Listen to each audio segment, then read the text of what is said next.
Welcome back to the Fresh Finds and Good Times YouTube channel. I'm Jacob Reiling. And I'm Katie Reiling. In today's video, we will be making melted ice cream chocolate mousse. Here is an overview of the recipe. If you would like to make it for yourself at home, we will include a link to the recipe in the description of the video. Here is an overview of all of the ingredients that we will be using, including heavy cream, chocolate chips, cocoa powder, salt, and of course, melted vanilla ice cream.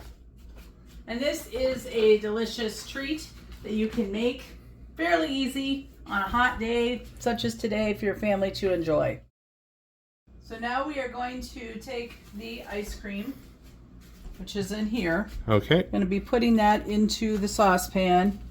And then we are also going to add the cocoa powder. Yep. That is 1 tablespoon of that. I like to use the Trader Joe's unsweetened cocoa powder, but any will do just fine. Yes. And then what we are going to be doing is we are going to medium heat until it is simmered, until it is combined. Now I'm going to be pouring some of the chocolate chips into here. I kind of just do it at eye level. So I'd say maybe, I would say probably a third of a cup of chocolate chips, depending on how much you want. And then you want to just go ahead and continue to whisk this so that it doesn't burn. You want to whisk it until the chocolate is melted down.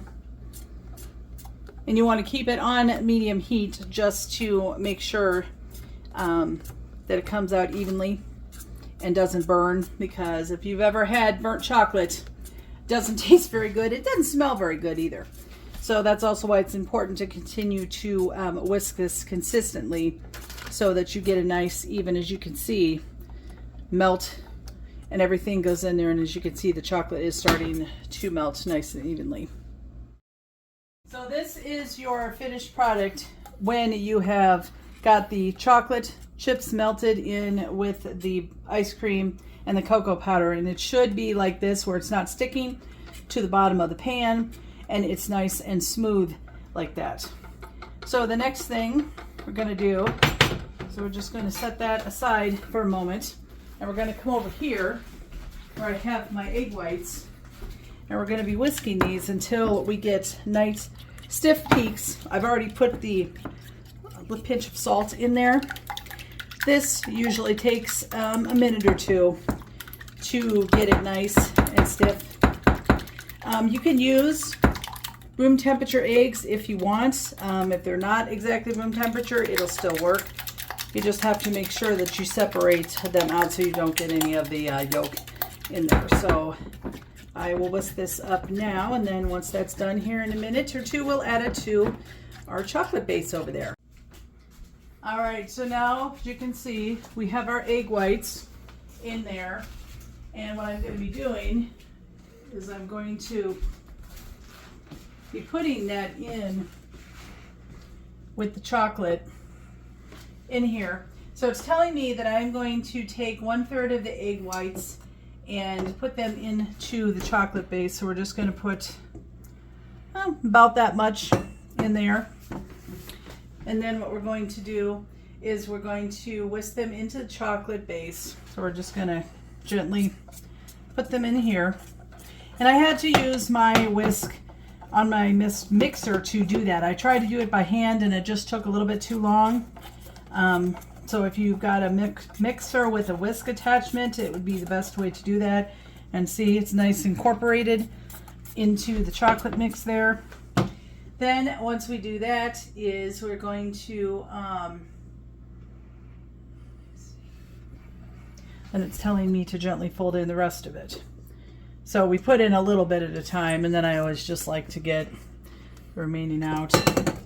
And again, we're just folding it in until it's fully incorporated, and you notice it's also lightening up the color as well, so you know that you're getting everything incorporated in there correctly until you have a nice smooth base where everything is mixed in. So now, as you can see, we've whisked up our heavy cream And it does have to be heavy cream, not half and half, because you need the extra fat in there in order to be able to do this. And you want nice soft peaks like that. So now what we're going to do is we are simply going to put this in with our chocolate mixture. This doesn't have to be whisked in. This can just be folded in, because you don't want to overdo it, if you will, because then you will dilute things if you put too much in there. And then you can simply, as you can see, just fold it in until everything is nice and combined. And you should get something that should be kind of a lighter color. That again tells you that everything is incorporated well and you're not missing anything. And now what we will do is we have the 4 little bowls that are set aside here, and we will pour it in there. These are little fruit bowls. You know, doesn't have to be anything real big. Just something where you can get everything in here in equal amounts. And then what we will do is we will put these in the refrigerator for an hour or 2, and then we'll pull them out and see how they look. Okay, so we decided to let this sit overnight just to ensure that it would get set and be the perfect consistency. So this is what your end product should look like. Should be nice and set, and then it's just a smooth, creamy chocolate dessert that you can put whipped topping on, maybe a little chocolate shavings, whatever you choose to do with this.